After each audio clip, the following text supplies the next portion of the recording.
Eh bien, peut-être un favori pour la victoire d'étape lâché, Laurent Belay.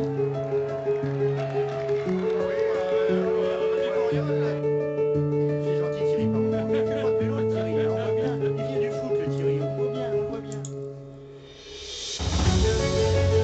Chute, chute, un coureur, Patrick. Un coureur est tombé dans le ravin, Patrick. Sur notre gauche, un coureur est tombé.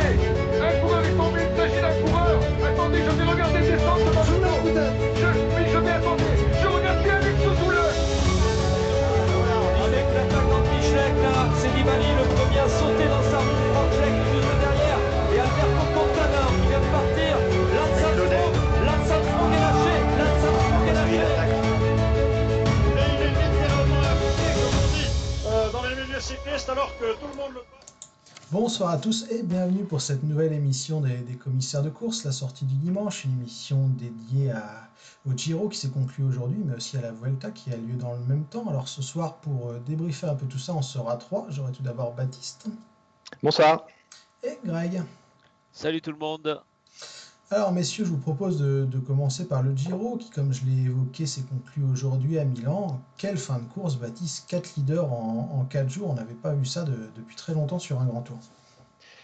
C'est vrai, la troisième semaine, elle a commencé avec encore Almeida qui était maillot rose, mais on savait que la troisième semaine de ce Giro avait encore, devait donner la vérité de ce Tour d'Italie, puisqu'il y avait les grandes étapes de montagne dans les Alpes, avec notamment le Stelvio, qu'on a vu il y a 3 jours. Et puis hier, il devait y avoir une autre grosse étape passant par la France qui a été un peu rabotée, mais qui a quand même donné un verdict de montagne réel.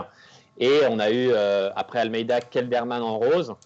Mais je ne sais pas si vous serez d'accord avec moi, on sentait déjà depuis un petit moment que Kelderman allait sans doute être un moment leader du classement, mais paraissait moins fort que d'autres coureurs, notamment son coéquipier Jay Hindley chez Sunweb. Et Jay Hindley a récupéré le maillot rose samedi à la dernière étape de montagne, mais lui-même à son tour, n'ayant pas réussi à distancer Tao Geoghegan Hart suffisamment. Ils étaient dans le même temps avant le chrono final à Milan, et aujourd'hui, un peu sans surprise du coup, Geoghegan Hart, sans avoir porté le maillot rose du premier au dernier jour, a remporté le Tour d'Italie. C'est marrant parce qu'à la fois il y a eu plein de coups, voilà, ce quadruple renversement de situation, ce triple renversement de situation avec 3 nouveaux porteurs du maillot en 4 jours, mais en même temps c'était quelque part depuis l'étape du week-end dernier à Piancavallo, c'est un peu aussi la hiérarchie qu'on avait commencé à voir se dessiner. Je ne sais pas ce que vous en pensez. Et même si ça aurait été improbable au départ du Giro de dire que le duel final opposerait Geoghegan Hart à Hindley, c'est quelque chose qu'on sentait venir pour cette 3e semaine.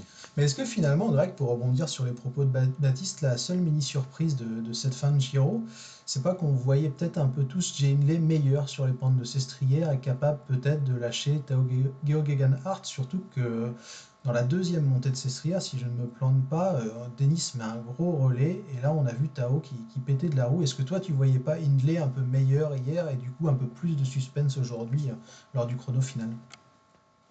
Oui et non, entre guillemets, comme on savait que Tao Geoghegan Hart était un peu plus fort en contre-la-montre, on espérait tous qu'Hindley prenne un peu d'avance avant aujourd'hui.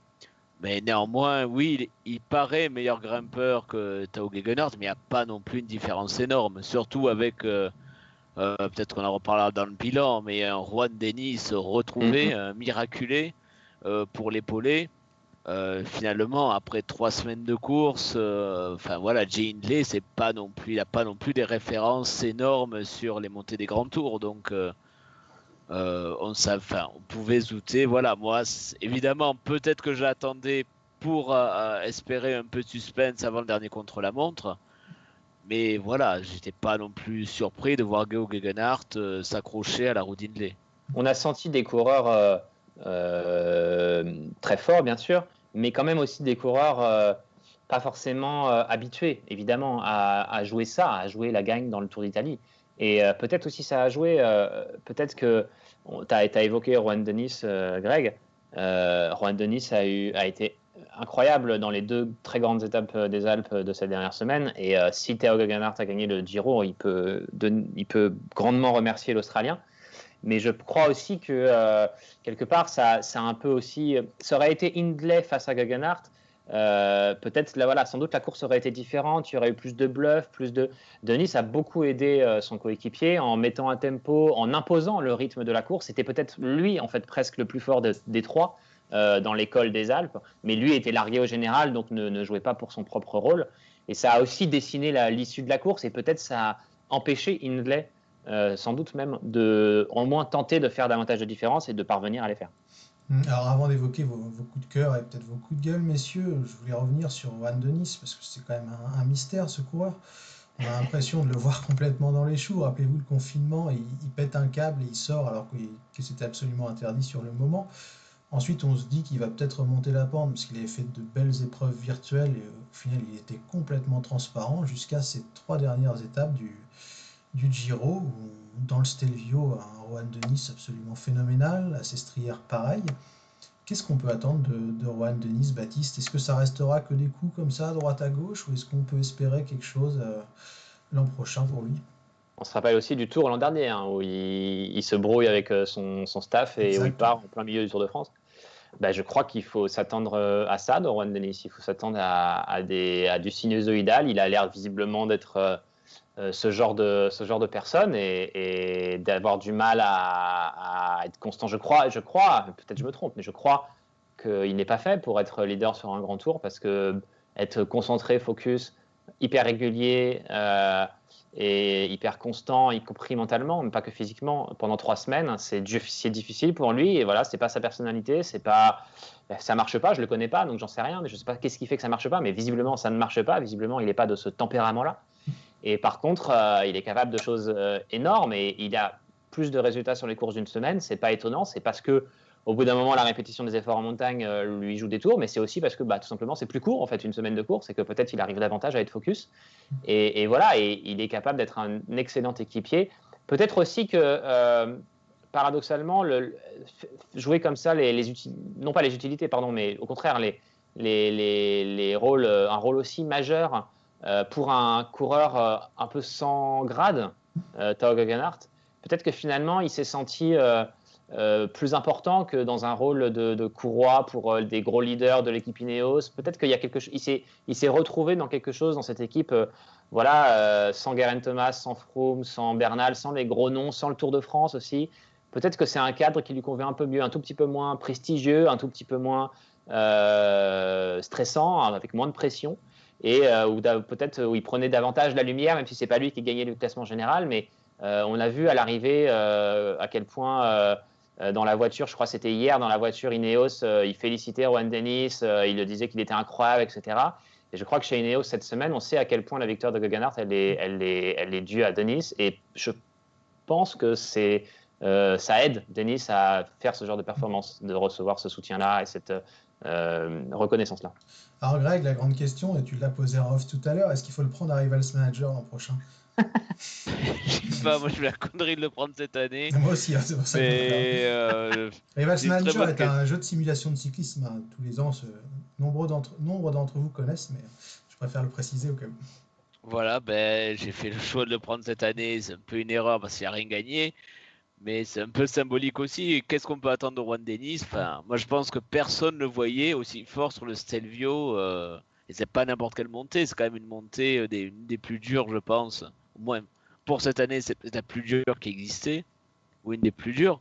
Le voir aussi, je dirais pas facile. En plus, c'est vrai, comme il a un style de rouleur, il dégage aussi cette impression de facilité. De puissance, c'est très difficile à dire, mais voilà, je pense que je ne referai peut-être pas cette erreur parce qu'il peut exploser aussi à tout moment. C'est pas faux, ouais. C'est vrai qu'il pour finir là-dessus, il donne une impression de puissance. Moi, il me fait un peu penser à certains footballeurs où tu dis, mais quel gâchis, quoi. Quand tu vois le potentiel physique monstrueux qu'il a, tu te dis que c'est un petit peu dommage que le mental ne suive pas toujours. Mais bref, pour passer à la suite, messieurs, je vais te laisser la parole, Greg. Je voulais qu'on évoque un peu nos coups de cœur sur ce Giro. Qu'est-ce qui t'a marqué, toi? Qu'est-ce que tu aurais envie de souligner sur ces 3 semaines de course? Il y a plusieurs choses. Je vais commencer par peut-être Arnaud Démare. On en a parlé. C'est le coureur français qui s'illustrait. Il a le maillot cyclamen. Les victoires d'étape, je pense qu'au début du Tour, au début du Giro, on ne s'imaginait pas un Arnaud Démare lever les mains aussi facilement, aussi régulièrement sur le Giro. Et on en parlera quand on fera le bilan de la fin de saison de Groupama. Ben, c'est le rayon de soleil un petit peu, hein, parce que à part Gaudu qui commence à pointer le bout de son nez sur la Vuelta, sinon ben, le bilan de la Groupama est assez triste cette année. C'est un peu souple à la grimace, en effet. Et toi, Baptiste, qu'est-ce que tu as retenu? Joao Almeida, peut-être que tu avais coché déjà avant le départ? Ouais, Joao Almeida, il a quand même été 2 semaines en maillot rose. Hein. C'est un des records de longévité sur le Giro. Et on s'attendait à ce que, effectivement, en 3e semaine, c'est son premier grand tour quand même. Et il était censé être là au départ pour être le lieutenant de Remco Evenepoel. Et en l'absence du Belge, il s'est retrouvé leader de la De Koninck. Et un excellent leader, parce qu'il n'a pas du tout coulé, contrairement à ce qu'on aurait pu...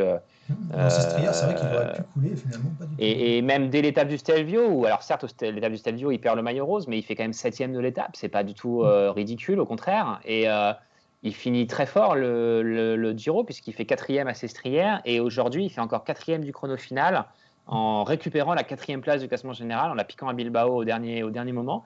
Donc voilà, le Portugais fait vraiment un extraordinaire premier grand tour quand même. On est habitué à maintenant à ce que les jeunes pètent tout d'entrée et soient hyper forts et voilà, mais quand même à 22 ans, premier grand tour, finir 4e du Giro, même avec la saison bizarre, même avec l'adversité relative de ce Giro, c'est quand même un excellent résultat et de quoi aussi revendiquer en interne des libertés autres que d'être juste le lieutenant d'Evenepoel à l'avenir. Alors on verra, hein, c'est pas sûr qu'on lui accorde, surtout dans une équipe belge, pour un leader belge du potentiel de Evenepoel. Mais je trouve qu'il a singulièrement marqué les esprits. Et par ailleurs, c'était pas isolé dans sa saison, puisqu'il avait quand même déjà été très fort. À Burgos, il avait fait 3e du général cet été. Mais même, en fait, toute la saison, il a été bon. Il a été 9e dans le Gard en février. Il fait 7e du Tour de l'Ain. Il fait 3e de la semaine Copier-Bartali. 2e du Tour d'Émilie. Enfin, il fait une saison remarquable. D'ailleurs, j'aimerais bien, avant de repasser la parole à Greg, qu'on s'attarde un petit peu, Baptiste, sur Almeida. Comment tu le vois évoluer toi, en termes de potentiel? Est-ce que c'est un one-shot, entre guillemets, ou est-ce que tu penses qu'il peut viser une victoire sur un grand tour dans les années à venir? Ou est-ce que la haute montagne l'handicapera toujours un petit peu à ton avis? Alors, ça reste à voir. Moi, je ne suis pas certain que la haute montagne soit tellement un handicap pour lui. Il roule très bien. On a vu sur ce grand tour, sur ce Giro, qu'il roule très bien. Et aussi, et ça, pour le coup, c'était une vraie inconnue, qu'il récupère très bien. Il finit 4e des 2 dernières étapes le dernier week-end pour son premier grand tour. Donc, il tient très bien les 3 semaines. Il a quand même été sollicité par les médias pendant 2 semaines non-stop puisqu'il était maillot rose et qu'il ne pouvait pas couper à ça.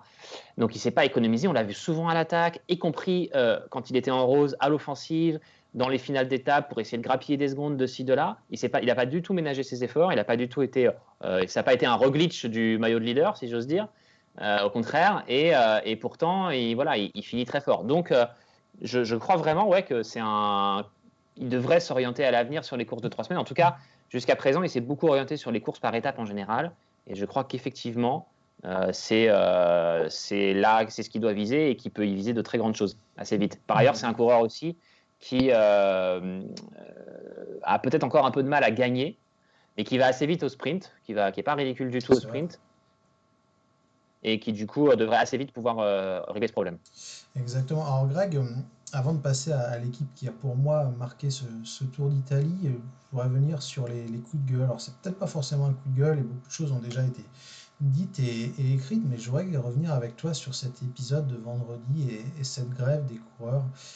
Qu'est-ce que tu as pensé, toi, de ce mouvement, alors spontané ou pas, je sais pas, initié par tout le peloton ou seulement une partie? Enfin, quel est ton regard, toi, avec un peu de recul maintenant sur cette grève du peloton? Il y a déjà un peu beaucoup de mystères, vous ne savez pas trop d'où c'est parti. Est-ce que c'est le syndicat des coureurs qui était impliqué ou pas? Parce qu'on a entendu Pascal Chanteur sur l'équipe, mais j'ai rien compris à ce qu'il a dit. Non, moi non plus. J'ai pas tout compris. Est-ce qu'il était au courant, mais il n'était pas vraiment impliqué, donc on sentait que c'est pas très clair. On a senti le discours de façade un peu. Et voilà, alors moi beaucoup se sont exprimés, notamment Madio qui a poussé un coup de gueule, il a dit que ils ont qu'à abandonner. Moi je suis quand même inquiet parce que c'était une étape de 250 km. Les conditions n'étaient pas assez rares dans les grands tours. Maintenant, finalement, la moyenne c'est plutôt 180 km. Sur soit le Tour de France, Vuelta ou le Giro, toujours pareil. Pour une fois, on a des étapes un peu plus longues qui jouent sur l'endurance. Et le vélo, normalement, c'est un sport d'endurance. Et moi, ce qui me gêne le plus, c'est qu'on était dans une période décisive du Giro. C'est-à-dire que finalement, 100 km de plus, la veille d'une étape, c'était la veille de Sestrières, c'est pas rien. Au niveau récupération, et donc les calculs personnels deviennent importants. Alors je pense pas que ça ait eu d'influence sur l'état du Giro, mais ça peut faire jurisprudence qui dit que demain, il y a des coureurs qui vont dire on a intérêt à ce que l'étape elle fasse 100 km de moins, on va bloquer pour obtenir une réduction d'étape si le leader est pas bien. Mais pour rebondir sur tes propos, Baptiste, est-ce que finalement, peu importe savoir qui a raison ou tort, mais est-ce que ce qui n'est pas le plus catastrophique, c'est l'image qu'on renvoie dans ces cas-là du cyclisme? Oui, c'est sûr que c'est pas terrible. Après, je suis pas sûr que ce sont des images qui aient beaucoup dépassé le cercle des gens qui suivent le Tour d'Italie. De toute façon, je suis pas sûr qu'il y ait c'est fait un écho dingue au-delà des cercles des gens qui suivent le vélo de façon régulière. Surtout que c'était une étape de plat et tout. Enfin voilà, on n'a pas perdu l'étape reine du Giro. Moi, je suis partagé sur cette histoire. Je suis pas très inquiet, à vrai dire, d'une éventuelle jurisprudence qui serait née ce jour-là. On parle d'une étape toute plate et sans aucun intérêt de plus de 250 km, qui était là, je sais pas combienième de plus de 200 bornes depuis le départ du Giro, par ailleurs, au milieu d'une dernière semaine très difficile, précédée de 2 heures de transfert en quart le matin même. Dans une saison qui ressemble à pas grand-chose, à une période où les coureurs sont des êtres humains comme vous et moi, c'est-à-dire qu'eux aussi, ils pensent au Covid, ils pensent à leurs proches, c'est le bordel, ils n'ont pas vu leur famille depuis je sais pas quand, il y a sans doute des gens autour d'eux qui sont malades ou qui l'ont été ou qui machin. C'est pas évident. Et je crois qu'ils se sont peut-être dit aussi que franchement, cette étape de 250 bornes, elle aurait pu aussi en faire 160 et que ça aurait rien changé et que du coup, c'était un peu du foutage de gueule au bout d'un moment et qu'il y avait peut-être eu un petit ras-le-bol qui s'est exprimé à ce moment-là pour un mélange de choses et pas spécialement. Nous, on s'est beaucoup attaché évidemment au fait que il faisait pas un temps si dégueulasse et que l'étape elle était longue et que c'était important pour le lendemain, etc. Mais je me demande moi si c'est pas juste une accumulation de choses aussi qui fait qu'à un moment c'est la goutte d'eau qui fait déborder le vase, comme on dit un peu de façon très cliché, et que c'est pas spécialement amené à se répéter à de nombreuses reprises, parce que je pense que les coureurs ont aussi conscience du fait que si ils font ça souvent, là oui effectivement ils vont scier la branche sur laquelle ils sont assis, mais que de temps en temps, même très rarement comme ça, ils s'expriment et que ils gueulent une fois pour toutes les fois où ils n'ont pas gueulé, ça me choque pas plus que ça. Ouais, moi j'avoue que je suis assez partagé aussi, je rejoins assez ton avis pour être honnête, et moi je m'interroge sur la pertinence, tu l'as un peu dit, de ces étapes de 250 bornes. Je me dis quel intérêt, fin de 3e semaine, pourquoi pas faire directement une étape de 150? Enfin, Pourquoi pas annuler les étapes de sprint alors aussi? Parce que non, c'est pour. ouais, mais c'est même pas ça. Enfin, c'est pour moi, en fait, limite l'étape elle va être presque plus fatigante si elle est moins longue, parce que du coup l'échappée va mettre plus de temps à se développer parce qu'on a une chance d'aller au bout. Mais une étape de 250 bornes, sincèrement, tu as quand même de grandes chances de bien te faire chier, de voir une échappée qui part, qui prend 3 minutes, et que ça roulotte jusqu'à la fin. Donc, sachant que tu es dans le peloton ou tu es abrité, moi j'ai du mal à voir comment on peut fatiguer les coureurs avec ce genre d'étape. Par contre, les emmerder à les faire se lever tôt et arriver tard, là je trouve qu'il y a un petit problème, et je m'intéresse vraiment sur l'aspect sportif. Pourquoi mettre une étape de 250 bornes comme ça en fin de grand tour, alors que ça va pas changer le scénario? Enfin, je pense que c'est ça qui me gêne un peu, et je te donne la parole du coup pour finir là-dessus. Non, mais c'est pas faux, mais même en faisant 180 km, l'étape, est-ce qu'elle a réellement un intérêt pour un spectateur? Pas tellement. Et puis pour les coureurs non plus, je pense qu'on se fait chier clairement dans le peloton. Donc, je répète, moi, c'est que juste qu'il n'y en a pas assez, je trouve, des étapes longues, alors que c'est un sport d'endurance. Et c'est la tendance. Bon, c'est comme ça maintenant, visiblement, le vélo moderne, c'est des étapes de 160-170 km. Mais pour aller dans ton sens, Greg, est-ce que ça serait pas mieux de les voir sur en montagne, ces étapes-là, ou sur des parcours vallonnés plutôt que des étapes plates? Après, c'est bien dessiné ou c'est mal dessiné, mais ça, c'est un autre débat. Le fait d'avoir une étape plate entre deux étapes de montagne, on avait dit aussi que ça permettait peut-être à certains de de souffler. L'affaire de 250 km un peu plus longue, ben, c'est un autre scénario. Bon. C'est aussi une question d'équilibre de parcours. Quand tu fais une étape plate de 250 bornes, c'est pour tracer tout droit et avancer géographiquement. Mais là, on Alors va pas aller vraiment tout droit. J'ai regardé le tracé. Je pense qu'il y a moyen de si, faire quand un peu. même, et quand même un peu. Et quand tu fais 250 bornes en montagne, généralement, tu tournicotes davantage, tu vois, et donc tu n'avances pas, entre guillemets. Et là, ce qui s'est passé aussi, c'est que pour aller faire l'étape de Sestrières le samedi, alors que donc Sestrières, c'est à la frontière avec la France, quasiment, et alors que tu es le jeudi, tu es à la frontière avec vers l'Autriche et la Suisse, et ben ouais, soit tu le fais en caisse, en quart, entre les deux, mais c'est pas forcément beaucoup mieux, soit tu te tapes 250 bornes à vélo. Donc le problème, c'est aussi, le parcours, on le connaît depuis longtemps, certes, mais le problème, c'est le parcours, là, dans l'histoire. C'est qu'à un moment, tu fais 2 étapes avec une seule entre les deux. Tu fais 2 étapes à 350 bornes d'écart, et entre les deux, il y a un seul jour. Donc entre les deux, tu es obligé de faire 2 heures de caisse et 250 bornes à vélo, et qu'en fait, les coureurs, ça les gonfle. Et quelque part, ils ont raison. C'est intéressant du coup parce qu'on voit que nos avis sont pas forcément les mêmes, et on voit que c'est un peu ce qui ressort, je trouve, moi, depuis 3-4 jours.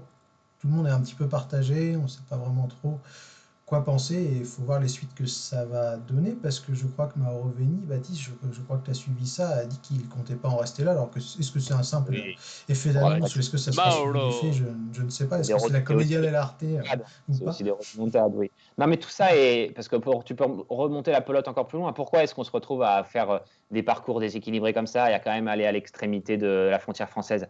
Parce que sinon, tu fais les Alpes que d'un côté du pays. Or, dans le Giro, il y a toujours un peu l'idée de faire les Dolomites d'un côté et les Alpes franco-italiennes de l'autre. Mais si c'est fait de façon aussi capillotractée, c'est parce qu'on a mis un temps fou à remonter du sud, parce qu'on a commencé par 4 jours en Sicile. Et pourquoi on a commencé par 4 jours en Sicile? C'est parce qu'à la base, on devait partir de Hongrie et avoir au 4e jour un transfert. Donc en fait, voilà, c'est aussi l'élastique tendu au max d'une logique économique qui fait que tu construis des parcours, notamment en faisant des grands départs un peu différents à l'étranger qui restent longtemps dans un coin, que ce soit dans une région en France ou que ce soit dans un pays étranger, souvent avec le Giro, parce que c'est ce qui rapporte du blé. Et à l'autre bout d'élastique, tu as des coureurs à qui on demande de faire 250 bornes en 3e semaine sur du plat parce qu'on a fait 2 étapes dessinées super loin l'une de l'autre dans les Alpes et qu'il y a un seul jour entre les deux. Donc voilà, c'est aussi... tu sais, c'est comme avec les joueurs de foot, on dit toujours, ouais, joueurs de foot, enfin le discours ultra classique, c'est le joueur de foot, ouais, ils sont trop payés, machin, etc. Mais les joueurs de foot, ils ne sont pas trop payés. Ils sont dans une économie qui génère un fric délirant. Oui, enfin, ça, c'est vrai que je suis d'accord avec toi, c'est un autre débat, mais on leur met pas le couteau sous la gorge pour... Exactement. Et c'est pas eux qui font que les droits télé se vendent des milliards et des milliards et qu'il y a un fric délirant. Encore heureux que il n'y en a presque plus, là, t'inquiète pas. Comment terminé. Il n'y en a plus de l'argent, là, ça y est.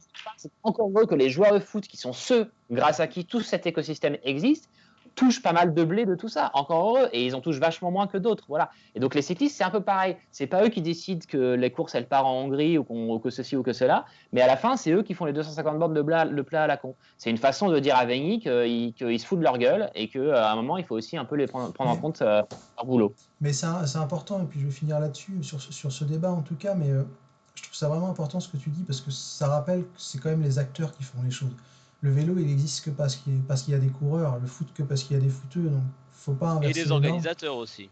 Et des organisateurs aussi, mais les organisateurs, ils sont là que parce qu'il y a des mecs qui sont là pour se faire mal. C'est ça aussi que je veux dire. Enfin, la base du truc, c'est pour moi vraiment les coureurs, et il faudrait pas l'oublier et les sacrifier toujours sur des logiques économiques, même si des fois il y a peut-être des efforts à faire. Mais bref, on pourrait continuer des heures, je pense. Il à trouver, effectivement. Mais voilà, c'est pas que les coureurs, c'est des fainéants, machin. C'est un peu simple aussi. Et c'est pour ça que je trouvais ça vraiment intéressant que tu soulèves ça, Baptiste. Et on va finir là-dessus, parce que je pense que sinon on pourrait repartir sur une demi-heure, parce que c'est vraiment, vraiment intéressant. D'ailleurs, ça volera peut-être une pastille d'intersaison. Il faudra qu'on y réfléchisse. Bref, je voulais finir sur ce Giro avec une équipe qui a vraiment, vraiment marqué les esprits. Greg, c'est le Team Ineos, qui était vraiment à la rue pendant le Tour de France. Et là, si je ne me gourre pas, je crois qu'on a, en plus de la victoire, pas moins de 7 succès d'étape.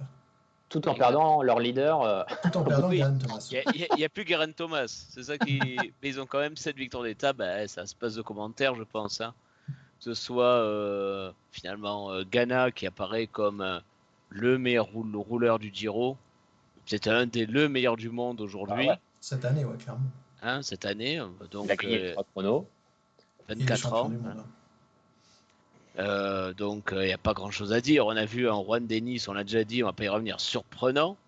Et un Theo Gegenhardt qu'on avait un peu perdu de vue finalement, parce que c'était un peu lui qu'on annonçait comme le successeur des Geraint Thomas et Chris Froome. Et ces dernières années, finalement, il y avait comme l'idée que ce ne serait pas lui qui allait gagner le Grand Tour. Et il semblait même avoir presque rétrogradé un peu dans la hiérarchie. C'est ça, derrière Sivakov. Tao, il n'est pas sur le Tour de France parce qu'il n'est pas dans le 8 idéal du Team Ineos. C'est quand même aussi un sacré pied de nez finalement.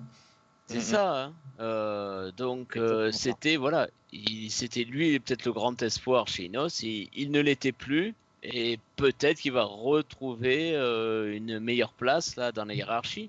Mais c'était, voilà, alors il a 25 ans. On a l'impression que maintenant c'est vieux pour un cycliste. Ça me fait penser à un autre aussi grand espoir, même Jay Hindley aussi, de la même génération.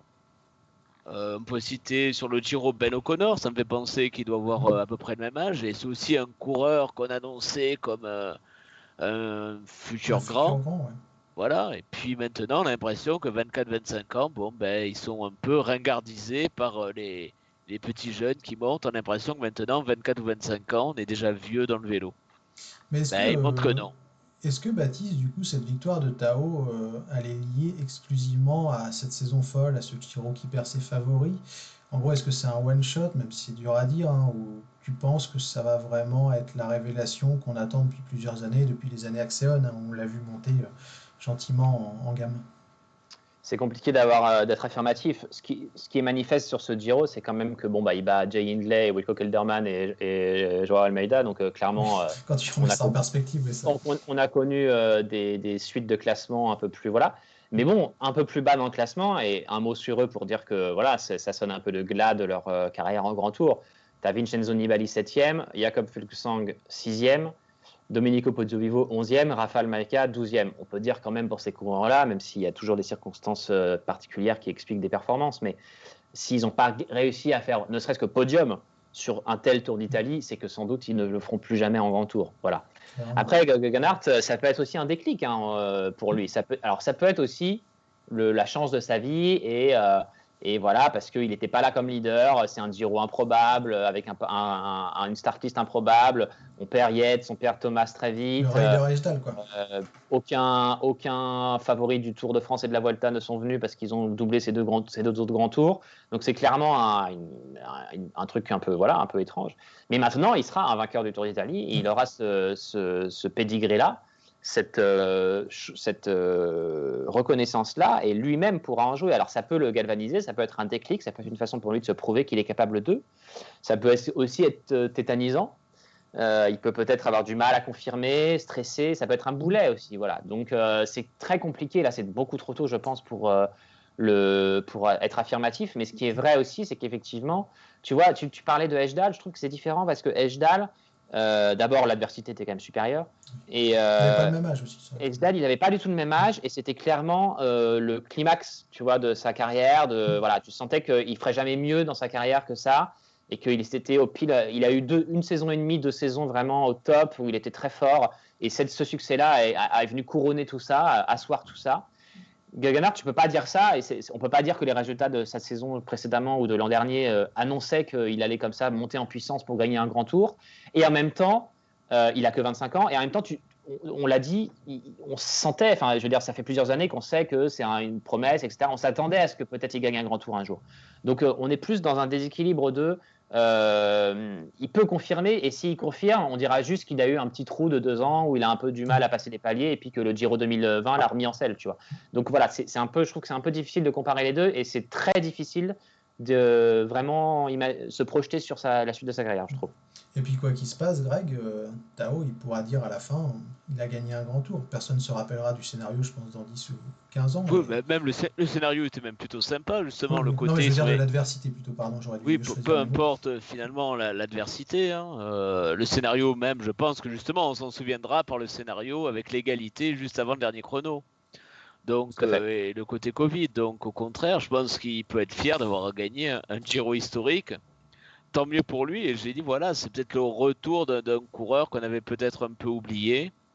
Et ça annonce quand même pour l'année prochaine une armada Ineos. Peut-être qu'on disait les grands perdants quasiment du Tour de France. Là, on les retrouve à un niveau assez costaud et ça annonce du lourd pour l'année prochaine.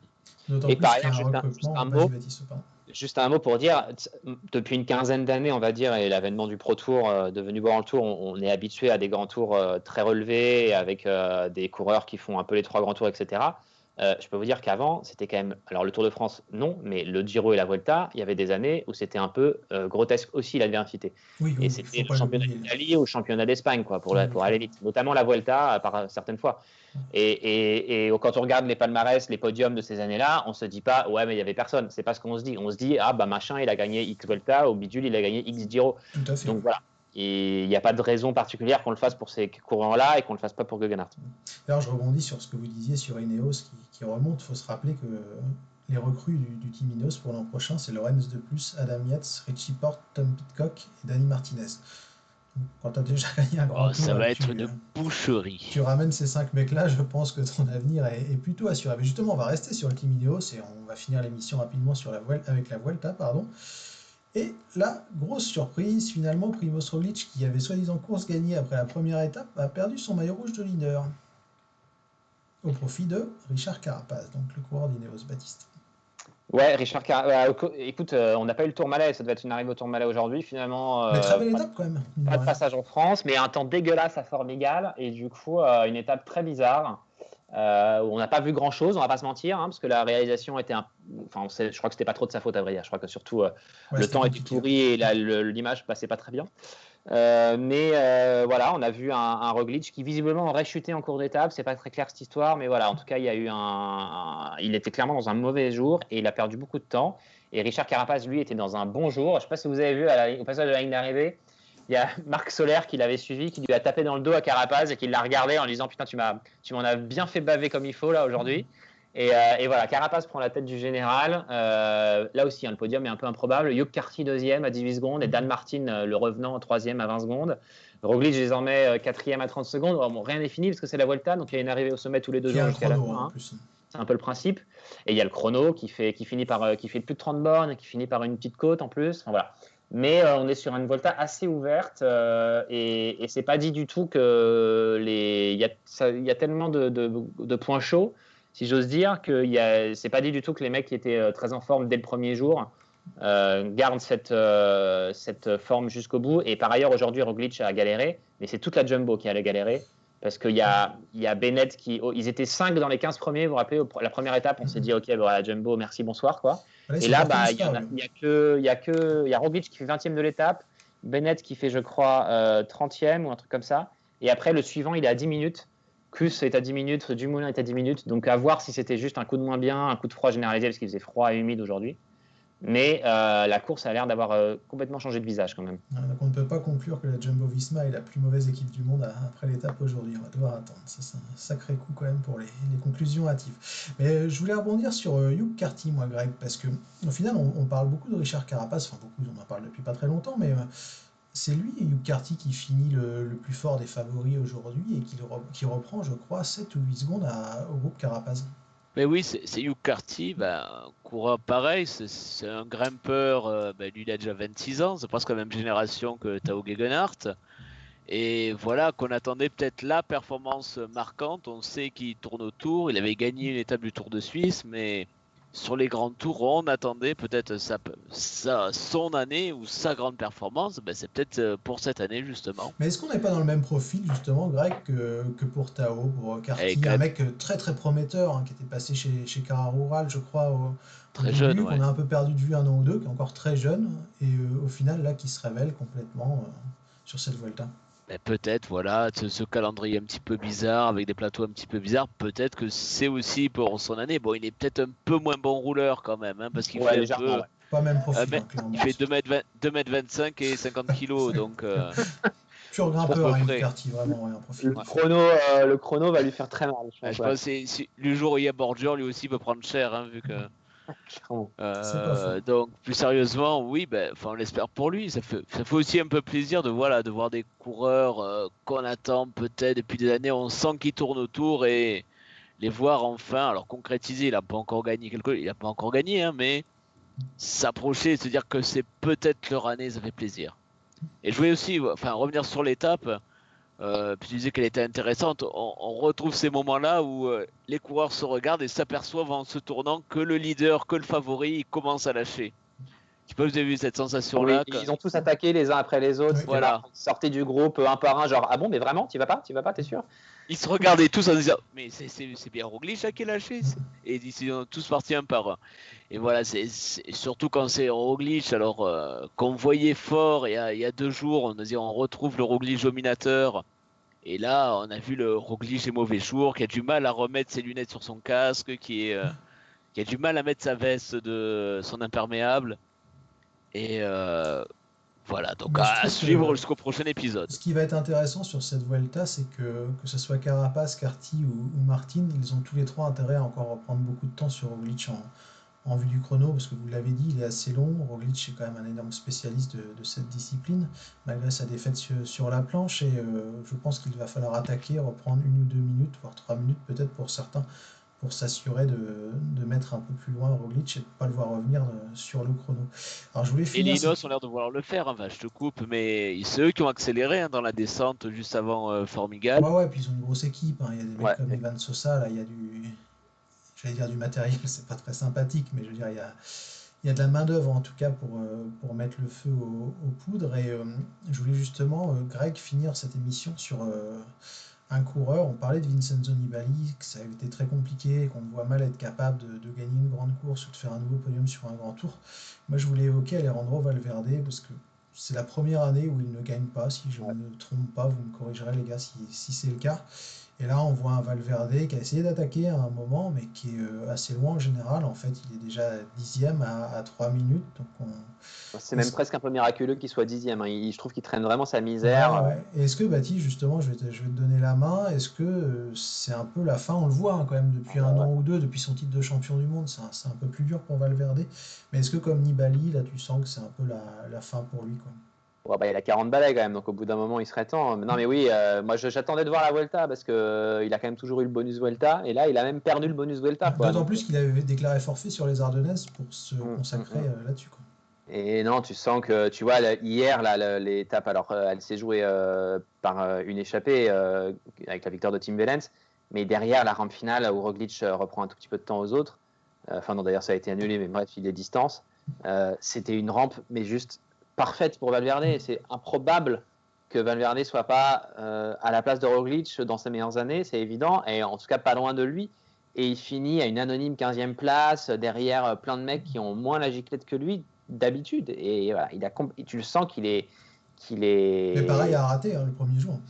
Comment? Et pareil à rater le premier jour. Enfin, clairement, il a perdu complètement. Et le lendemain, il y a un petit sprint plat. Il est complètement arrêté au sprint. Il est censé, honnêtement, il est censé prolonger l'an prochain. Il est en contrat l'an prochain chez Movistar. Je me demande pourquoi. Voilà. Ouais, je vois pas comment il peut être champion olympique. Je pense que l'objectif, il est là, hein, clairement, pour Valverde, s'offrir un dernier grand titre. Mais moi, après, ils le prendront peut-être pour service rendu et pour l'ensemble de sa carrière, mais je le vois pas en équipe d'Espagne aujourd'hui. Ça n'a pas de sens. Bon, après, il y a tellement de trucs bizarres cette saison. Parce qu'en plus, au JO, tu vas à 5. Tu vas à 5 heures, donc tu vois, tu vas pas à 9. Tu peux pas prendre un poids mort, entre guillemets, comme sur des Espagnols. Tu prends pas Valverde, jamais. Puis Valverde, il court pas pour les autres en plus, donc bon, ça peut être compliqué aussi. Mais bon, c'était quand même encore lui le leader de l'équipe d'Espagne aux mondiaux et il fait top 10. Mais tu vois, quand tu as des Landa, tu as les frères Izaguirre, tu as. Enfin, c'est. Non, ouais, tu as des Enric Mas, tu vois, tu les prends tous les jours plutôt que Valverde aujourd'hui. Tout à fait. Alors, messieurs, pour finir cette émission, parce que je vois que l'heure tourne, je vous propose nos traditionnels pronos. Donc, après une semaine de cours, je vais simplement vous demander votre podium de la Vuelta et si jamais vous voyez une victoire française d'étape, qui selon vous paraît le mieux placé pour le faire? Je vais commencer, comme ça je vais vous laisser le temps de la réflexion. Donc pour le podium, moi je vais rester sur ce que j'avais dit au début, Richard Carapaz devant Enric Mas et pourquoi pas la surprise Hugh Carty. Et je vois bien David Gaudu qui monte en puissance et si jamais il y a une victoire française, que je ne crois pas forcément, je pense que ça se viendra de lui. Bon, mais je vois aussi Carapaz gagner devant, je vois quand même Roglic accrocher le podium avant la fin. Et puis, je vais dire en troisième. Allez, Hendrik Mas. Aussi. Jean-Baptiste. Ouais, je vais pas être très original. Je vais dire Roglic devant Carapaz et Mas. Et allez, je dis quatrième, Gross Schartner, voilà. Et pour un peu me démarquer. Et je pense que on l'a vu hier, on l'a vu aujourd'hui. On va revoir Guillaume Martin à l'attaque. Il va bien finir par y arriver. C'est possible aussi. Alors messieurs, il me reste à vous souhaiter une bonne soirée. D'ailleurs, tiens, avant d'oublier, on se retrouve jeudi. Parce que jeudi, il y a la présentation du Tour de France 2021. L'actu est tellement chargée qu'on a tendance à oublier. Mais il y aura bien la présentation du Tour qui partira l'an prochain de Bretagne suite au retrait de Copenhague. Messieurs, bonne soirée. Et puis je vous dis à jeudi prochain. À bientôt. Bonne soirée. Au revoir.